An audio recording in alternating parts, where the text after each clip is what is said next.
বাংলা গ্রাম্য পরিবেশ। নাম তার দলপুকুর। এখানে মানুষজন সহজ সরল, ধর্মপ্রাণ আর একে অপরের প্রতি সহানুভূতিশীল। ঈদুল আজহার সময়টায় গ্রামের চেহারা যেন এক অন্যরকম আনন্দ ছড়িয়ে পড়ে। সবাই গরু বা ছাগল কিনে আনছে, কুরবানির প্রস্তুতি নিচ্ছে। এই গল্পের মূল চরিত্র হলো 12 বছরের ছেলে রায়হান। সে খুবই আগ্রহ নিয়ে ঈদের দিন গুনে। তার বাবা একজন দিনমজুর, সামান্য রোজগারেই সংসার চলে।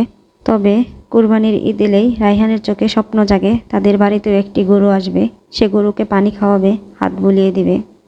কিন্তু এবছরও তেমন কোনো সম্ভাবনা নেই।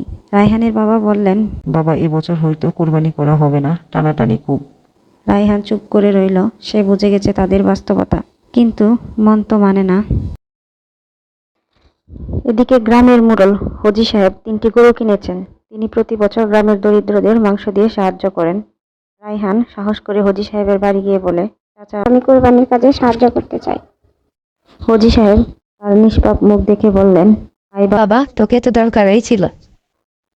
ঈদের আগের দিন থেকে রায়হান হজি সাহেবের গরুগুলো দেখাশোনা করতে লাগলো। সকালে পানি দেয়, খড় দেয় আর গরুগুলোর গলায় হাত বুলিয়ে দেয়।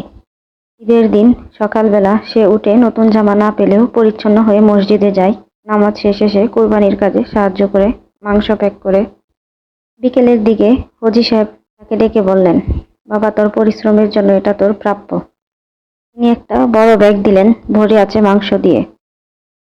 রায়হান অবাক হয়ে বলল, চাচা, এতটা? হজি সাহেব হাসলেন, তুই শুধু সাহায্য করিসনি, ভালোবাসা দেখিয়েছিস। আল্লাহর কাছে এর চেয়ে বড় কুরবানি আর কি হতে পারে। রায়হান দৌড়ে বাড়ি ফিরল। তার মা ব্যাগ খুলে চোখে পানি আনলেন। বাবা চুপচাপ ছেলেকে বুকে জড়িয়ে ধরলেন।